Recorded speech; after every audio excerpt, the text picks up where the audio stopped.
Module 6. I've just been joined in the studio by Melanie Green, who is going to talk about another important aspect of health and fitness. Now, as some of our listeners might know, you're not a scientist or doctor, but you're highly respected by a number of eminent experts in the field of food and nutrition. You've published books about subjects such as overfishing and fish farming, herbal medicine, obesity and anorexia. Your most recent project is health-supportive cooking. What is that all about? Well, as you know, I was brought up in the countryside and have always eaten more or less organic food.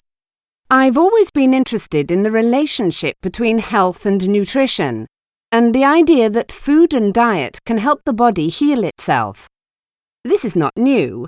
It is a concept that has been around for thousands of years. In ancient times, Hippocrates said, "Let food be thy medicine, and let thy medicine be food."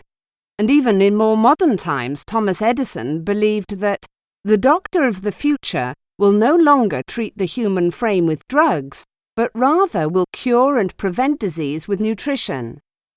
Yet it is as if no one ever listened to them, and when someone has a migraine or a sore throat or other complaint, most of the time a doctor prescribes a pill or other form of laboratory-prepared medication. So, what's the situation now? Fortunately, the idea that food can profoundly affect our health is getting popular. What fascinates me is that many physicians, who traditionally do not study nutrition, have started to study the subject and are now among the most popular teachers of healthy eating. Right. So what is your message? I believe that we should put emphasis on traditional cuisine and learn from what our ancestors ate and cooked. Over thousands of years, humans all over the world developed traditional diets that have maintained the health of local inhabitants. So, I am convinced that our bodies are designed to live on the foods that nature provides, and I call whole foods. Foods such as whole grains, vegetables, fruit, nuts, seeds, eggs, seafood, fish, and so on.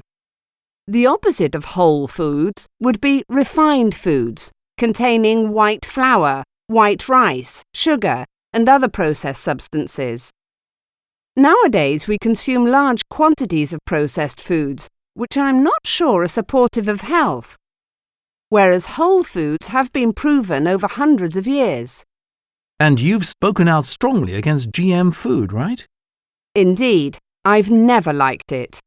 Here we are in a situation where food is treated like software that you need to update every year. To plant the seeds, you need a license and a payment to the owner of the patent. You are not allowed to keep them and replant them the year after. This is unnatural and outrageous, as human beings have kept the food supply going since the beginning of time by keeping and reusing seeds. The effects of GMs are not known, but I don't trust them. I really believe that we need to be careful. Okay, so we'll take a short commercial break, and then you'll tell us about cooking to prevent and cure illness. Right.